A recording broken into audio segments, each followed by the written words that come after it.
Est-ce qu'on pourrait parler de paix, de négociation, plutôt que d'engrenage de la guerre? C'est l'une des questions que se posent beaucoup de gens. Vous, peut-être, au lendemain de cette polémique sur les propos ambigus d'Emmanuel Macron, donc concernant l'envoi de troupes au sol en Ukraine. Alors, dans une guerre, un conflit, quel qu'il soit, vous diront les spécialistes, il faut toujours montrer du muscle, de la force, de la détermination pour ne pas apparaître fragile et sur la défensive. Ça, c'est vrai.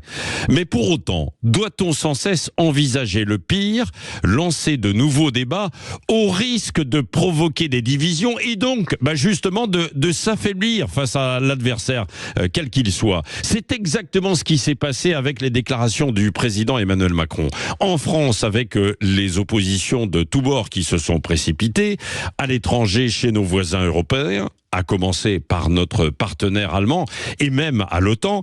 Alors un président se doit de mesurer l'impact de ses paroles.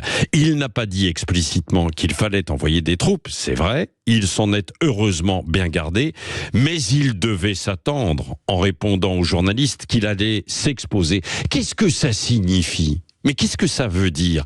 Est-ce qu'il a cette idée en tête au point de l'évoquer? C'est le danger. Résultat donc, une belle discorde chez les alliés contre Poutine, qui doit observer cela évidemment de Moscou. Poutine, il ne faut pas être dupe, qui n'est pas prêt à renoncer et reste imprévisible.